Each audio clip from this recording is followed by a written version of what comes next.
નમસ્કાર, સુપર 6 સાથે હું છું શિવાની।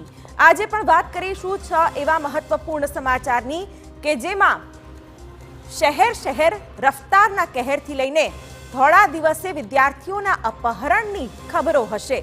વાત કરીશું જીવલેણ દોરીના લીધે તૂટી રહેલી જીવા દોરીથી લઈને અમદાવાદ, સુરત, વડોદરા અને રાજકોટમાં ઉત્તરાયણની ઉજવણીના રંગોની। પરંતુ સૌથી પહેલા નજર કરીએ આજના 6 મુદ્દાઓ પર। અમદાવાદમાં આપણે તથ્ય પટેલ અને વિસ્મય શાહ જેવા નબીરાઓને જોયા, છતાં પણ લોકોએ તેમાંથી કોઈ બોધપાઠ ન લીધો અને રોજબરોજ બેફામ રફતારના કહેર જોવા મળી રહ્યો છે। અમદાવાદના YMCA નજીક આવી જ ઘટના બની છે, જેના દ્રશ્યો તમને બતાવીશું। બીજા મુદ્દામાં વાત કરીશું રાજસ્થાનની, જ્યાં જયપુરના શિપ્રપથ વિસ્તારમાં એક થાર ચાલકનો આતંક જોવા મળ્યો છે।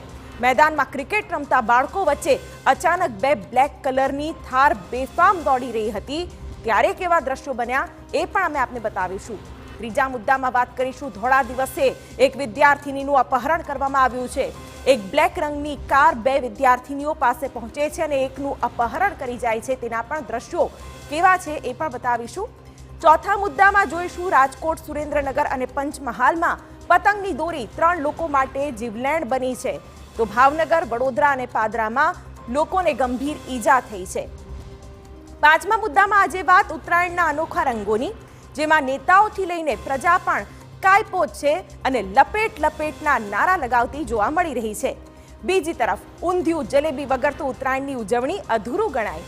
ત્યારે અંતમાં પણ જોઈશું મહાકુંભમાં મકર સંક્રાંતિના અવસર પર વિભિન્ન અખાડાના નાગા સાધુઓએ સંગમમાં પવિત્ર ડૂબકી લગાવી, જેને અમૃત સ્નાન કહેવામાં આવે છે।